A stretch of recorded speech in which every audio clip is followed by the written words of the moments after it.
Fala galera, bom dia, boa tarde, boa noite. Eu sei que a gente já falou sobre esse assunto, a gente fez uma introdução numa live, mas eu gostaria de relembrar esse assunto aí e deixar isso gravado para vocês, beleza? Então vamos lá, dentro de genética de população, que a gente vai ver ainda dentro disso também, que é a parte de equilíbrio de Hardy-Weinberg, ou Weinberg, enfim. Eu tenho aí basicamente o que a gente vai ver ao longo desse nosso conteúdo: a constituição genética da população, os fatores que alteram a frequência gênica dessa população e o equilíbrio de Hardy-Weinberg, tá? A constância da frequência e o teste de equilíbrio de Hardy-Weinberg. Só um detalhe aí que eu acho que não falei na nossa live, eu ainda vou entrar nessa parte deles aí, por isso que eu não falei na live, mas só para já antecipar. Hardy foi um cara, um pesquisador, Weinberg é outro cara, tá? Eu não me lembro o nome, tá no slide aí, porque esses são os sobrenomes, né? E aí a gente vai falar melhor sobre um pouquinho sobre cada um deles, porque são pesquisadores que chegaram a essa conclusão de maneira independente, beleza? Tipo Oparin e Haldane, quando a gente fala de origem da vida, beleza? Que propuseram a hipótese heterotrófica. Então, eles pesquisaram de maneira independente. Hardy, se não me engano, é inglês, e Weinberg, se não me engano, é alemão. Mas vamos lá. Com relação à introdução a isso, é aquilo que eu já falei para vocês. Eu tenho que saber, se eu estou falando de genética de população, o que é uma população e o que seria a parte genética, beleza? Que está relacionada a essa população. No contexto, a população é um conjunto de indivíduos que vão se acasalar e vão apresentar determinadas características em comum. E é importantíssimo que essa população ela consiga gerar indivíduos férteis. Esse é um princípio, é, digamos, invariável para a genética. Tanto é que se a gente estuda indivíduos que morrem antes de conseguir passar essas características adiante, por exemplo, morreu um indivíduo numa fase jovem antes da idade reprodutiva. Eu desconsidero esse indivíduo no contexto da genética, porque a genética estuda o quê? A hereditariedade. Se existe uma população que ela é uma população que não gera indivíduos viáveis, ou esses indivíduos não são férteis, eu desconsidero do ponto de vista da genética. Beleza? Então, conjunto de indivíduos que se acasalam apresentam determinadas características em comum e que vão gerar indivíduos férteis. Tá? Genética de população vai estudar o que? As frequências gênicas e genotípicas, e em alguns casos também as frequências fenotípicas, vai depender de como é que vão cobrar isso de vocês, nas populações e as forças que são capazes de alterar essa frequência passando de geração para geração. Por exemplo, a frequência era X, tá? Aí de uma geração para outra, ou depois de 4, 5 gerações, a frequência deixou de ser X e passou a ser Y. A gente vai entender o que é capaz de alterar esse tipo de frequência. Beleza? Então vamos lá. A constituição genética da população. O que isso quer dizer? Ela vai especificar seus genótipos e saber em que frequência estariam representados em determinada população. O que isso quer dizer? Quando eu falo constituição genética da população, eu quero saber basicamente a frequência gênica e genotípica. Qual é a diferença dessa frequência gênica e genotípica? A frequência genotípica é a frequência do genótipo. Mas o que seria isso? Lembra que genótipo vai ser quando eu encontro os pares de alelos. Beleza? É naquele contexto. O fenótipo de indivíduo é a expressão do genótipo mais a participação, mais a influência, mais a ação do ambiente. Então, genótipo mais ambiente, você tem o fenótipo. O fenótipo seria o aspecto, a morfologia, a anatomia, a fisiologia, o comportamento. Beleza? É entre aspas tudo que é perceptível. E genótipo é, entre aspas, a carga genética. Por que eu falei entre aspas? Porque não é adequado esse termo de carga. Então, o que veria ser esse genótipo? É o conjunto de alelos. Pronto.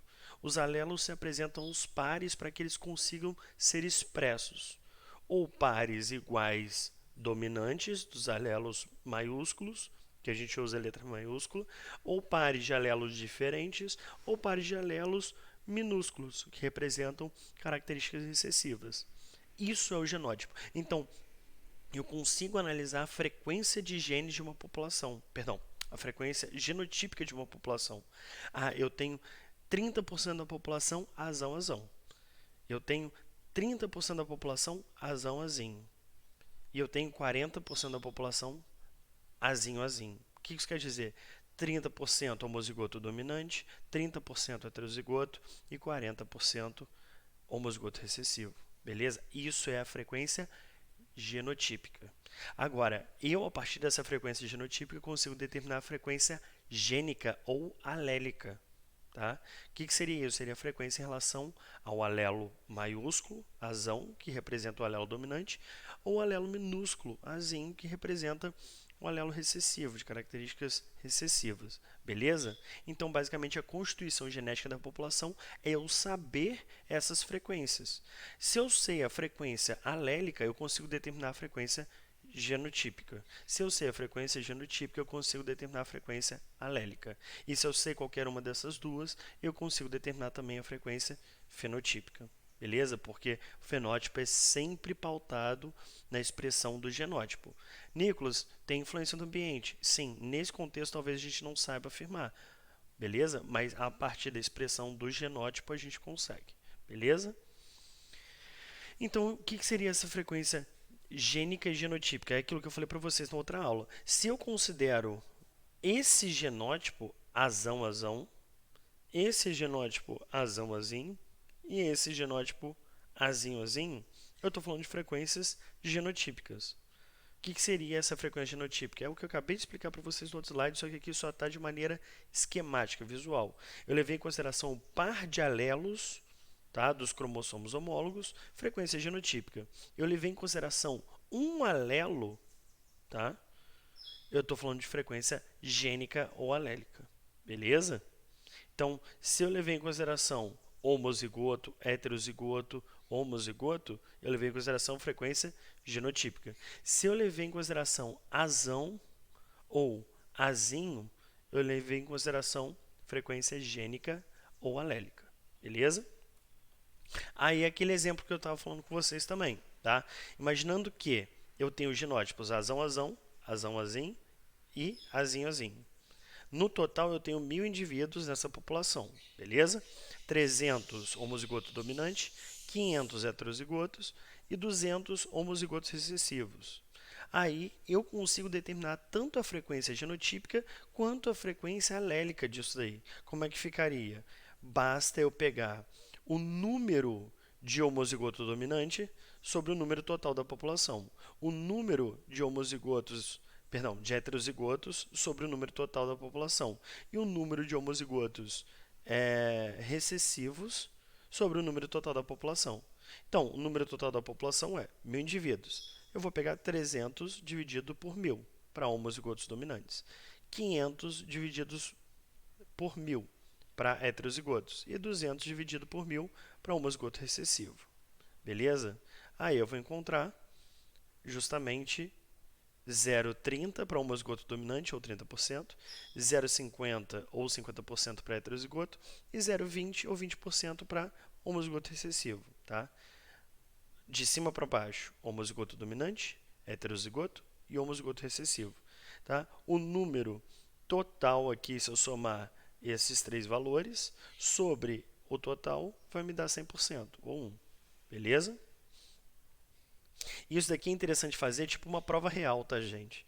Por exemplo, às vezes o enunciado te dá isso daqui, não todos esses números, e você tem que, a partir de um desses números, descobrir os outros números. Só que quando você faz o somatório de todos esses valores aqui, 300 mais 500 mais 200, às vezes o número não dá igual ao valor total da população.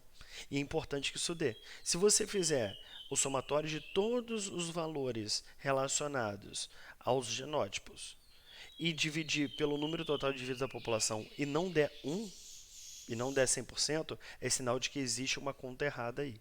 Beleza? Isso é tipo uma prova real. Aí, nesse contexto, para a gente determinar o número de alelos, tá? Ou seja, o número de alelos azão e o número de alelos azinho. Porque o que a gente viu aqui é frequência genotípica. Aqui é frequência gênica. Usando o mesmo exemplo para homozigoto dominante, 300 indivíduos, heterozigoto, 500 indivíduos e homozigoto recessivo, 200 indivíduos. O que eu encontro aqui? Se eu tenho homozigoto dominante, azão, tá? 300 indivíduos, quantos alelos azão eu vou encontrar? Se por indivíduo eu tenho 2 alelos azão e eu tenho 300 indivíduos, 2 vezes 300. Eu tenho 600 alelos azão e 0 alelos azim, me dando um total de 600 alelos em 300 indivíduos. Beleza? Nicolas, eu sempre vou considerar 2 alelos para o indivíduo? Sim, a expressão de um gene se dá pelo par de alelos, beleza? Sempre vão se apresentar os pares, tá? Isso daí é lá a primeira lei de Mendel, tá? Então, eu tenho aqui azão, azinho, 500 indivíduos, tá?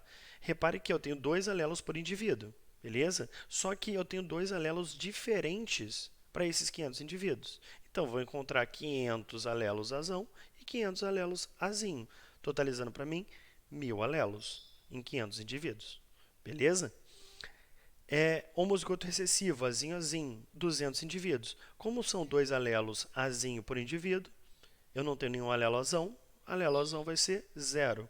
E para os alelos azinhos, vão ser 2 vezes 200, que vai me dar 400. Beleza?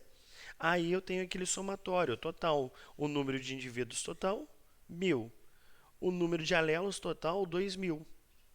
Então, fechou a conta, tá certinho. Por quê? Eu sempre vou ter o dobro do número de alelos em relação ao número de indivíduos, porque são os pares de alelos por indivíduo, tá? Aqui, em alelos azão, eu tenho 1100, tá? E alelos azinho, eu tenho 900. Como é que eu sei isso? Eu somei o total de alelos azão que eu encontro na população, tá? 600 para 300 indivíduos homozigoto dominante, 500 para 500 indivíduos heterozigotos, 1100 alelos azão. Eu tenho 500 para 500 indivíduos heterozigotos para o alelo azinho e 400 para 200 indivíduos homozigoto recessivo do alelo azinho. Tenho 1100 e 900. Beleza?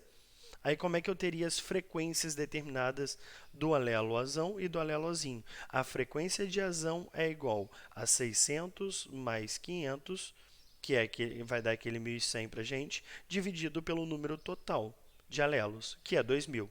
Beleza? Nessa daí eu encontro 0,55 ou 55%.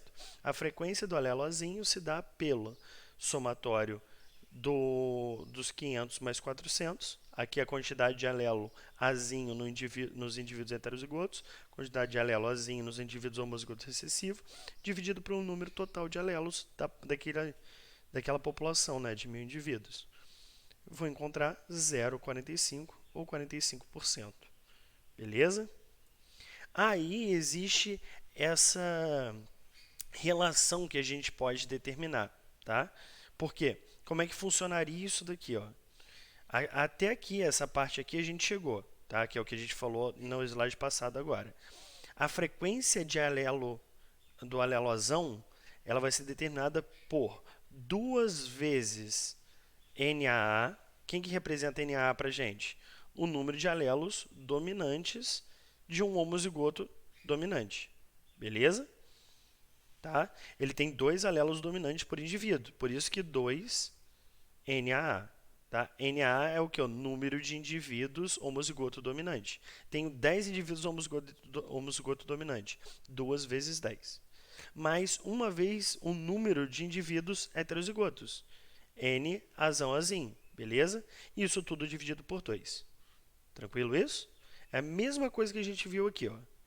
Aqui é o número, 2 vezes o número de homozigotos dominantes, que eu tenho 300.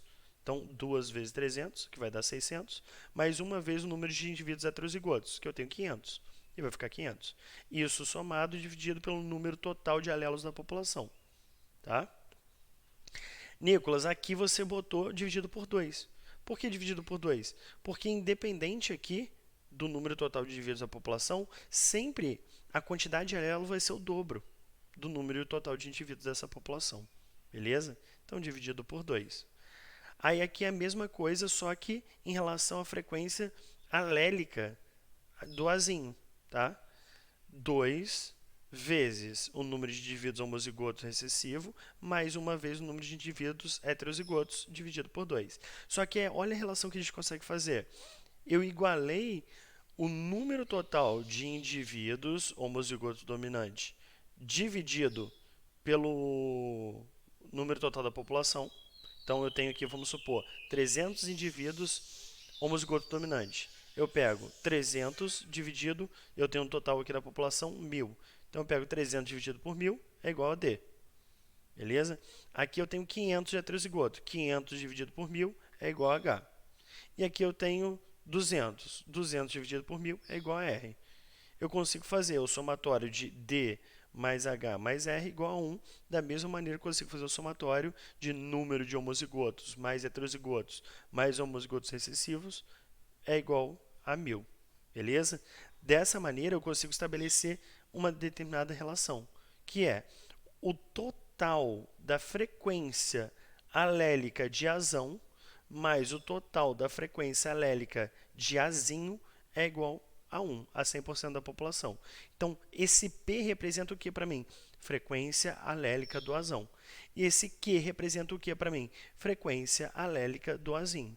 Beleza? Total da frequência alélica de Azão mais o total da frequência alélica de Azinho é igual a 100%. Ou D mais H mais R é igual a 1, é igual a 100%. Tá? Essa relação de D mais H mais R, que é aqui, por exemplo, eu tenho D mais meio de H e R mais meio de H. Isso daí quase não aparece em prova. Por que eu estou mostrando para você? Porque isso daí é uma possibilidade. Tá? Se aparecer de uma maneira mais simplificada essa relação, vocês vão conseguir fazer esse link. Beleza? Então, a próxima parte aí é aquilo que faltou a gente falar na nossa live, beleza? Eu vou encerrar essa primeira parte aqui, para esse primeiro vídeo não ficar muito extenso, muito longo, e eu vou começar a gravação dessa outra parte dos fatores que alteram a frequência gênica num outro vídeo. Beleza, galera? Um grande abraço e bons estudos!